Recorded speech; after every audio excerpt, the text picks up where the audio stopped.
आप सभी को नमस्कार। आज की इस वीडियो में हम एक इम्पोर्टेंट रिक्रूटमेंट के बारे में जानेंगे, जो कि है इंडियन ऑयल कॉरपोरेशन लिमिटेड, जो कि शॉर्टली आईओसीएल के नाम से जाना जाता है, जो कि है सेंट्रल गवर्नमेंट का एक अंडरटेकिंग।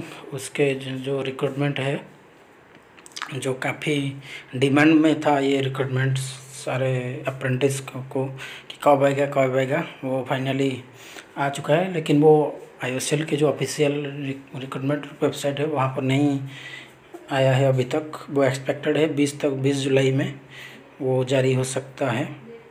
ये कह सकते हैं ये वो न्यूज़पेपर वाला नोटिफिकेशन है। तो चलिए देखते हैं क्या है ये रिक्रूटमेंट नोटिफिकेशन में। तो ये रिफाइनरी डिवीज़न वाला रिक्वायरमेंट है, जिसमें कि पे स्केल है 25,000 से 1,05,000 for post code 201 to 208 refinery division के लिए। फॉर पाइपलाइन डिवीजन्स सेम है 25,000 से 1,05,000 for post code 301, 302, 303 and 23,000 to 78,000 है पोस्ट कोड 40401 के लिए। तो चलिए देखते हैं क्या क्या पोस्ट निकला है और क्या क्या मांग रहा है, कितना कितना वैकेंसी है। तो सबसे पहले है जूनियर इंजीनियरिंग असिस्टेंट प्रोडक्शन के लिए। ये सारे आईओसी का सारे रिफाइनरी में जो वैकेंसी निकला है उसके बारे में है। और पारादीप में सिर्फ 7 वैकेंसी निकला है प्रोडक्शन के लिए। तो मैक्सिमम है हमारा गुजरात वाटर रिफाइनरी में, वो है 40 है total. For the post of junior engineering assistant P&U के लिए पारादीप में इसका कोई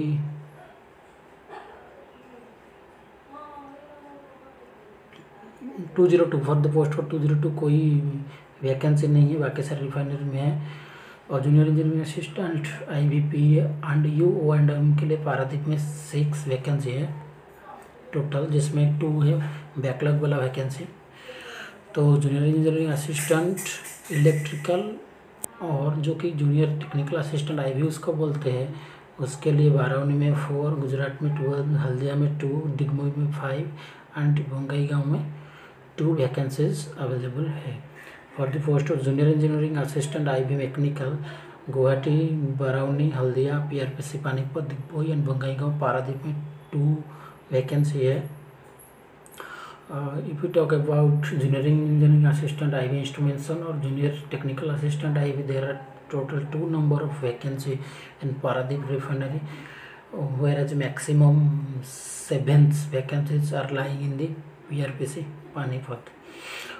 तो same junior quality control analyst IB के लिए बंगाईगांव में 4 है, जो कि है मैक्सिमम और which is equivalent to number of vacancy in Panipat refinery.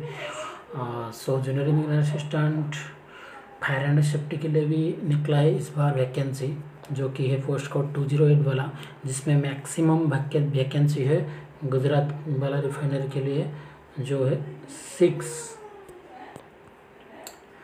These are all other term and condition, you can say guidelines for the requirement. And ये है पाइपलाइन डिवीज़न के लिए वैकेंसी, जो कि है इलेक्ट्रिकल इंजीनियरिंग असिस्टेंट इलेक्ट्रिकल के लिए है, और वो मैक्सिमम है गुजरात के लिए 6 vacancy. And engineering assistant mechanical के लिए है मैक्सिमम आपका वही गुजरात में। एंड इंजीनियरिंग असिस्टेंट T&I के लिए मैक्सिमम है वही वेस्टर्न रीजन गुजरात में 6 vacancy. whereas in for technical assistant the maximum vacancy lies in Gujarat region, that is your 12 number of vacancy.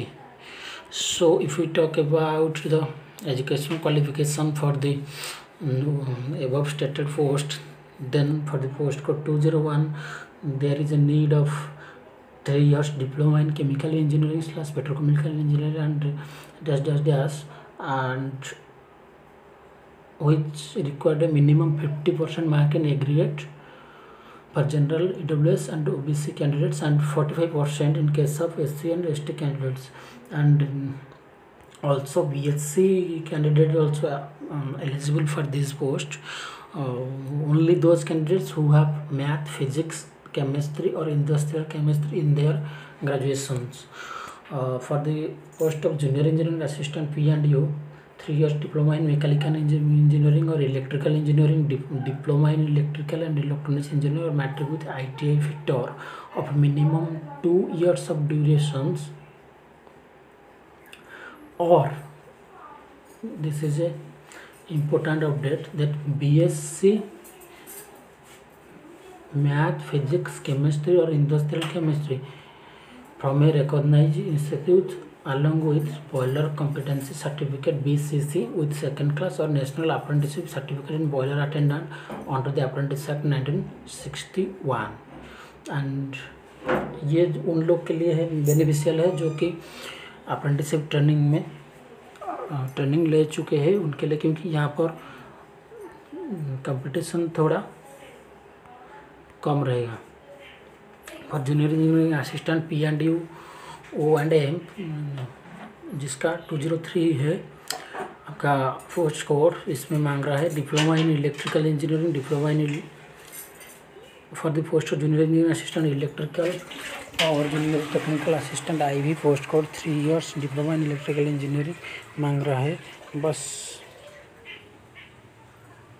वही सेम है। और इसमें और एक नया तरह का वैकेंसी आया है जूनियर क्वालिटी कंट्रोल एनालिस्ट, जिसमें मांग रहा है BSc विद फिजिक्स केमिस्ट्री और industrial chemistry and mathematics, that is only PCM और PMIC के candidates are only eligibles. And और एक वैकेंसी है जिसमें junior engineering assistant fire and safety, जिसमें मांग रहा है matric plus sub officer course from NFSC Nagpur, national fire safety certificate from Nagpur और इक्विवेलेंट, एंड जिनके पास valid heavy vehicle driving licence होना चाहिए।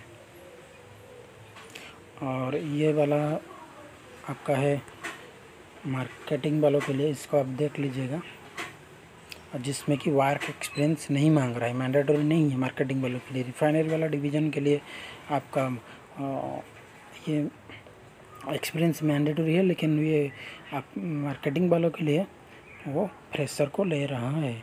और बाकी सारे ये इम्पोर्टेंट इंस्ट्रक्शन है, आप उसको डाउनलोड करके देख सकते हैं। और if you talk about the experience work post qualification experience for the post of junior engineering assistant production, ये minimum 1 year of post qualification experience मांग रहा है in operation of pump house, fire heater, compressors, distillation column, reactor, heat exchanger etcetera in petroleum refinery और petrochemical और fertilizer chemical और gas processing industry. For the junior engineering assistant P&U no further experience shall be required. And for the post of junior engineering assistant IV P&U and OM के लिए ये सारे मांग रहा है। और ये दोनों आपके साथ है चलेगा, नहीं तो इसमें से कोई एक भी होता है तो इसमें ले जाएगा। For the post of junior engineering assistant electrical, ये सारा 1 ईयर सभी में 1 ईयर मांग रहा है एक्सपीरियंस। तो ये अप्रेंटिस जिन जिन लोगों ने अप्रेंटिस कर चुके हैं ये उन लोग के लिए काफ़ी सारी बेनिफिशियल होगा, लेकिन वो प्रोडक्शन वालों के लिए इस बार काफ़ी कम वैकेंसी निकला है। और एक इम्पोर्टेंट अपडेट है, इसमें मिनिमम 18 ईयर मांग रहा है और maximum 26 year for your candidates. और कट ऑफ डेट क्या है 31 जुलाई 2024 को मांग रहा है। और एक इम्पोर्टेंट अपडेट है, consideration for x apprentice applicable for post of refinery division. ये एक इम्पोर्टेंट अपडेट है कि जिन जिन लोगों ने अप्रेंटिसशिप कर चुके हैं ये वाला ओनली रिफाइनरी डिवीज़न के लिए, उन लोगों को क्या दिया जाएगा, एज रिलैक्सेशन मिलेगा उनका वर्क एक्सपीरियंस को कंसिडर करके।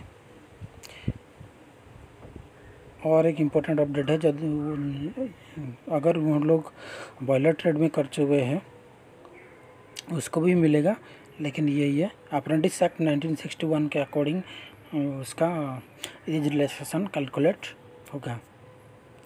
और ये सारे है आपका एज के रिगार्डिंग जनरल वालों के लिए, जनरल EWS के लिए 27, SC/ST के लिए 32, OBC NCL के लिए 30 इयर्स मांग रहा है।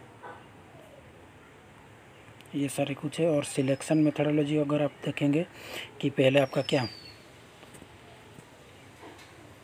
CBT टेस्ट होगा, उसके बाद एक स्किल टेस्ट जिसको आप शॉर्ट में SPPT बोल सकते हैं, और जो आपका जो फाइनल मेरिट ड्रा होगा वो आपके रिटन टेस्ट या CBT टेस्ट से मेजर किया जाएगा। और ये जो स्किल टेस्ट होगा वो एक सिर्फ क्या आपको एक क्वालिफाई करना है, उसमें कोई मार्क नहीं रहता है। और वो जो क्वेश्चन पेपर है आपका सब्जेक्ट नॉलेज है जो, उसमें से 75 मार्क्स होगा, न्यूमेरिकल एबिलिटी 15 मार्क्स होगा और जनरल अवेयरनेस 10 मार्क्स होगा। ये इस साल के लिए एक इम्पोर्टेंट अपडेट है कि IOSCL ने अपने नॉन एग्जीक्यूटिव के लिए इस बार CBT टेस्ट करेगा। और इस बार काफ़ी बोल सकते हैं कट ऑफ भी काफ़ी कम जा सकता है, क्योंकि इससे पहले को ऑफलाइन एग्ज़ाम होता था और उसका लगभग मान सकते हैं कि उसका सिलेबस सेम रहता है। सारे नहीं, वो डिफरेंट रिफाइनर के लिए डिफरेंट सिलेबस रहता है, लेकिन वो सेम ही रहता है हर रिफाइनर का। और वो एक पर्टिकुलर बुक से उसका क्वेश्चन सारा ड्रा करता है। अगर आपको वही सिलेबस रिगार्डिंग या प्रीवियस ईयर क्वेश्चन और या जो अभी वो जॉब में जो है जूनियर इंजीनियरिंग असिस्टेंट, उसी के रिगार्डिंग अगर आपका कोई भी डाउट है तो आप कमेंट कर सकते हैं। मैं उनके साथ कांटेक्ट करके आपको बता सकता हूं कि क्या क्या कैसे एग्ज़ाम होता है, क्या क्या सिलेबस आता है, और डोमेन जो सब्जेक्ट है, जो सब्जेक्ट नॉलेज जो है वो कहाँ से पूछता है, मैक्सिमम कौन सा सेक्शन से पूछता है, और स्किल टेस्ट में क्या क्या पूछता है, ये रिगार्डिंग आपको मैं बता सकता हूँ। अगर आप इंटरेस्टेड है तो you can comment on this video, then I will make another video regarding that. ये सारे कुछ इंस्ट्रक्शन है, आप पढ़ सकते हैं। अगर ये वाला पोस्ट के लेके आपको कोई भी जानकारी चाहिए तो आप कमेंट कर सकते हैं। मैं आपको 100% ट्राई करूँगा आपको बताने के लिए। तो ये सारा आपका उसका अपडेट है। और ये CBT के लिए ये आपका सिटी दे दिया है, कौन कौन सा सिटी में आपका एग्ज़ाम होगा देख सकते हैं। जैसे कि आपका कटक में, वो उड़ीसा में मैक्सिमम 3 सेंटर दिया है, बरहमपुर, गंजा, भुवनेश्वर एंड कटक में ये CBT होगा। इस बार के लिए, इस बार रिक्रूटमेंट के लिए ये 3 बड़ा अपडेट है। पहला आपका CBT एग्ज़ाम होगा, दूसरा आपका ये जो जूनियर एनालिस्ट जो BSc PCM वालों के लिए मांग रहा है वो, उसमें एक्सपीरियंस तो मांग रहा है लेकिन वो जो फायर एंड सेफ्टी के लिए एक्सपीरियंस नहीं मांग रहा है। और तीसरा है वो जो एक साथ एग्ज़ाम कराएगा आपका क्या पाइपलाइन के लिए एंड रिफाइनर के लिए। और एक आपके मन में डाउट होगा कि जो एक बच्चा कि सारे पाइपलाइन के लिए या रिफाइनर के लिए एक साथ डाल सकता है या नहीं, अगर आपको जानना है तो आप कमेंट कर सकते हैं, उसके लिए एक अलग वीडियो बना दूंगा। तब तक के लिए थैंक यू।